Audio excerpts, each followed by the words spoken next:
Hey guys, it's me, Kara. I hope everyone is having a great day. Whether you are 5 hours away or a day away, remember, I love you. Okay, so let me just get this out the way. So, part of like my braid came out, like this braid came out. So, it's just like this loose hair. And I actually used some Main Choice on my hair, and it's a very expensive brand, like $13, like a container. And I also use Camille Rose, and I got the curl maker, which is $21. Like I got three of those products at Sally, so I spent about $40, but I got buy two get the third free. But I actually used the Main Choice um, twisting conditioner that I actually had my hairdresser use for my box braids. And like, look how curly this is. Like, look just how defined this is, and it almost actually matches like the crochets, except it's a little bit coarse. Like, it's like the same like curl, but it's like more thick. It's thicker and it's like a lot more coarse, and like this is a little bit more fine. But just look how like really defined like this is. So I am very proud of Made Choice, just because like finally products that work for me, because I've been using some Cantu and it worked a little bit back in 2015 when I was still in college, but I just didn't really like the results. But then once I started shelling out more money for more quality products, my hair has been flourishing. And I like to thank Charmaine, her YouTube is Jorel, and this is not any type of promotion. This is free. I'm only just saying this just because I watch her channel, and I actually am a big fan because she's biracial and she has 4C hair and she's white passing. And I think she's really interesting to talk about the experience of being a very light-skinned biracial girl with 4C hair, because a lot of people like to stereotype mixed people with, curly hair that's very loose, like the texture I have now. So I think that it's an interesting perspective. And I love her channel just because she's not just someone just saying, okay, look how cute my hair is. It's like she wants you to take care of your hair. She really cares about taking care of 4C hair, and she goes through the process and she tells you how she does it. She recommends the right products for you to use. She is not someone, again, that's just trying to make money or just trying to get attention. She actually really cares, about the plight of like visibly black girls and their hair texture, and biracial girls as well. And like I'm a fan, and I also like nappy food. So again, don't be afraid to follow someone who may not look like you, just because someone may be a little bit on the lighter side, or they may not look black to you. If they have like the right type of information, follow them. I follow actually one girl who I believe is of East African Horner descent, and like she has very fine curly hair, but she also like gives great reviews on these products. And also because she's an Amini fan, so I had to follow. But I know we kind of like to say I only want to follow people that look like me, because we don't really see a lot of us being represented. But sometimes if someone does have good information and they can help you, follow them. There's nothing wrong with getting help from people who may be a little bit different, or you may think may have a little bit privilege because maybe their skin color, because of their hair texture. But I just want to recommend like a couple of hair products for you to use. And again, follow Jorel. This is again free promotion. I'm only saying this just because I like her videos. But she really gives great reviews, and she's very detailed about like how to take care of your hair. And I appreciate that, because you don't really see a lot from even girls with 4C hair. Anyway, speaking of hair, I actually wanted to make this video because yesterday I saw a little bit of what Bad Baby, the rapper, said. She is, the white girl from Dr. Phil, who I believe has a mental illness. I believe the girl has conduct disorder. And because people sensationalized it, people don't really talk about how she probably came from an abusive household and her mother and Dr. Phil were both exploiting her. But because people have this fascination of little white girls acting like ratchet black girls, as they call them, she became an overnight sensation and she's now a rapper. And my thing is, I can't stand when white girls get attention for things that black girls are known for. However, black girls get suspended because of their behavior. They are put in juvenile detention center. They go through so much just for being black girls, being themselves. But we have a white girl who is imitating what she believes black culture is, and like she gets all of this attention. And I'm not mad at her because she's only 16, but if she keeps acting the way that I am seeing her act, she is going to be on the same level as Yes Jules. And I'm afraid that somebody's going to hurt this girl because there are so many black men exploiting her. She's only 16. You have NBA YoungBoy and these black men in their early 20s who are talking to these 16-year-old white girls. And it's just like, you're a predator. And I know NBA YoungBoy is like, you know, kind of in between, like, it's not really a pedophile, but I'm kind of looking at other older men that surround themselves with Bad Baby and Whoa Viki and thinking like, I don't really fuck with that. But with Bad Baby, she has said some pretty off the wall things about black girls and black women. When she decided to wear cornrows a couple of years ago, black women said something about it, and she said, well, you guys get hair to look like my nice silky hair. And she was liking and retweeting tweets of black women saying, oh, they just mad because they bald-headed and nappy. So she's anti-black in a way where she's clearly ignorant. She clearly gets her head pumped by other black girls that she surrounds herself with. She's clearly from another generation. So I do hold her to a different standard than someone like Yes Jules, who is old enough to know that saying all of that is not okay. Like she really needs guidance. She needs someone to really just say, hey, this is the history behind it. This is why people are upset.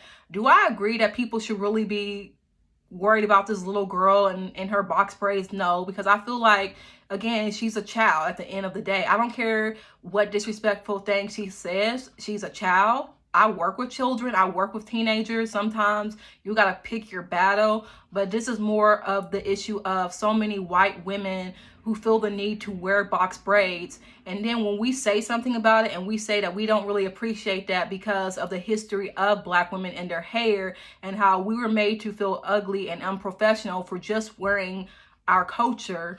And all of a sudden, because it is a trend, you want to wear the hairstyle. But when it wasn't a trend and we were getting fired because we came into work with these hairstyles, I mean, my work does not have a problem with my hair, but I know that there are situations around the country where people have been fired because of wearing box braids or because of wearing locks or their natural hair. I personally never experienced that.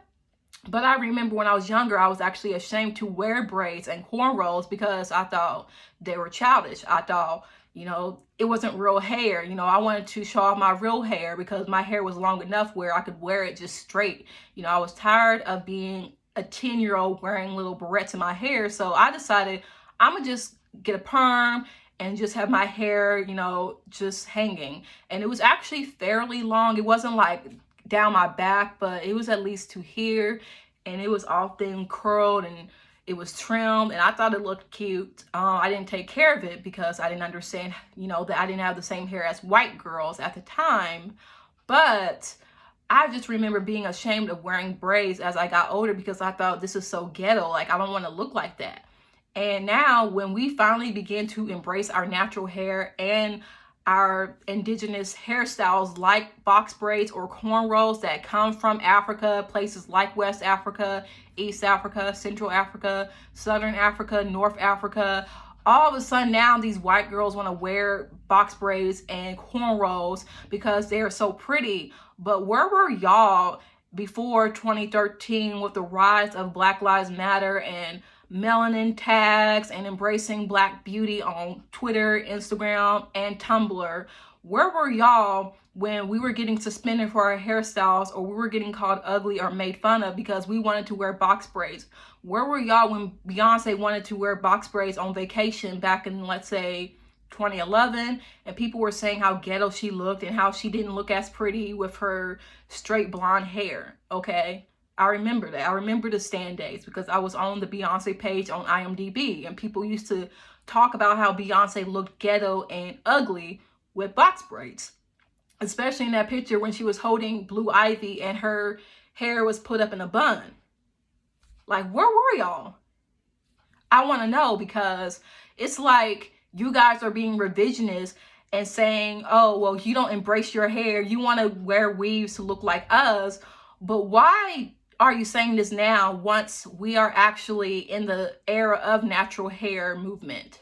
Why did y'all wait until we started wearing box braids or wearing our hair natural to then decide, I'm going to wear box braids. I'm going to get a perm to look like I got curly, kinky hair. And I can because you bitches are bald headed and y'all don't like your real hair and y'all want to look white. First of all, straight hair is not specific to white culture. Okay, it is not specific to Asian culture. It is not specific to Indian culture. We can easily straighten our hair. Okay, even if our hair is so kinky that it probably won't ever get straight, we can still straighten our hair. Straightened hair is natural hair, first of all. And yes, maybe it is extremely rare for a person of indigenous African descent to have just bone straight hair. Yes, because most of us have really kinky hair. Most of us do have type 4 hair. That's why it's called an afro, because only Black people of African descent can have the type of hair that we have, such as very tightly coiled hair, or known as nappy, or bad hair. Okay, only people of African descent can have type 4 hair.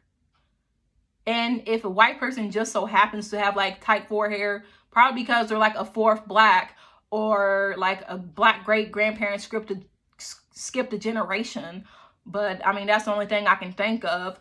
But most likely, if you have 4C hair, it's because you're Black, okay? And yes, we do have Africans who have a looser curl pattern. There are indigenous people who have finer hair. Yes, but that's still not straight hair. So you don't need to say Black people can have straight hair naturally without at least some type of admixture to get the point that if you are not Black, you probably shouldn't wear box braids, okay? It's not even the hair texture, because, I mean, there are indigenous Africans, again, who do have fine hair, such as North Africans or some East Africans, and they still wear braids, okay? But a lot of us with a tighter curl pattern, we wear them to protect our hair, because our hair is very fragile. So we have to keep it locked up at times so we can retain length, and so we can retain moisture, and so we can manage our hair, because it is very difficult to take care of natural hair. It really is. So when people say, oh, why don't you ever wear your natural hair? It's so pretty. I love your short natural hair. That is very sweet. However, you don't understand the process of natural hair. It's not even just the fact that I think it's ugly or because I feel that it's unprofessional, but because of the fact that I don't want to have to wake up and do my hair every day. I want to have a fixed hairstyle. I want to be able to go to a wedding or to go to an event or a party and to know that my hair is going to look the way that it looks. Okay, I don't want to have to like worry if it's going to shrink up or if it's going to frizz up. I know that my hair is going to look nice all the time. That's why I primarily get box braids, because I'm not really a fan of real textured hair. I'm not a fan of straight hair. I'm not really a fan of like anything that's not at least this curl pattern, just because like it can easily mess up. I actually don't like straight hair like that. I'm not a big fan of straight hair. You know, one day I want to try straight hair, but I mean, if I were to not wear straight hair ever in my life, that'd be fine, because everybody's not trying to look white. Most of us wear hair that's from India or from, where else? Malaysia, parts of Asia.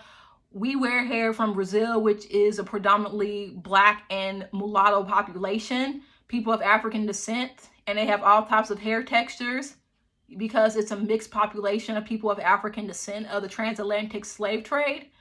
So it's not like we want to look white. It's not like we want Caucasian hair. It's not even the fact that we want to look non-Black. It's just our hair is so diverse that we can do all types of things to our hair.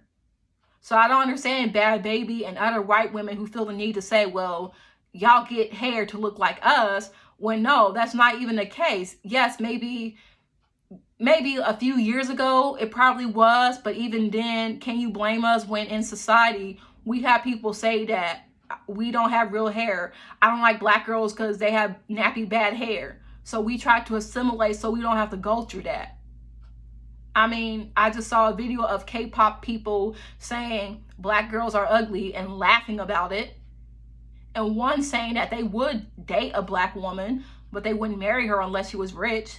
So it's clearly a common ideal to believe that visibly black women with very curly or kinky hair are not as desirable, and y'all want to deny it now because there's pushback against it. You can't just say black women are ugly without some type of pushback or criticism from the same people that you try to walk over. As another girl said on Twitter, you know, the same people defending box braids at this age forget that they are part of the same group who made fun of a black boy for having big lips, or made fun of a dark-skinned black girl because she had a bunny tail, you know, a short ponytail, or made fun of another dark-skinned black girl from Nigeria because she had very kinky short fro. Like, come on now. I've seen it happen. So don't play me. You're not fooling anyone. We know why you want to wear box braids, because you saw so many black girls get attention from this hairstyle, because, you know, a lot of times we do stand out. I get compliments on my hair all the time, whether it's kinky or it has curly crochets, I get compliments. So I feel like a lot of white girls and women who were so used to black men in particular praising them for having real hair saw the attention we got for our fake hair, like box braids, that they considered too black and too ghetto, and decided, you know what, let me compete, let me take the attention off them. You know, I want to get attention too, because these are the same type of girls that were bragging about having real hair, that they didn't need box braids. Even black girls with fine hair were saying that they didn't need box braids, and box braids were only for girls with bad nappy hair. Now you guys want to defend your right to wear a hairstyle that you didn't even like 7 years ago, that you didn't even defend on black girls 7 years ago. So I don't want to hear it. I hope everyone has a great day. Enjoy your Friday and weekend.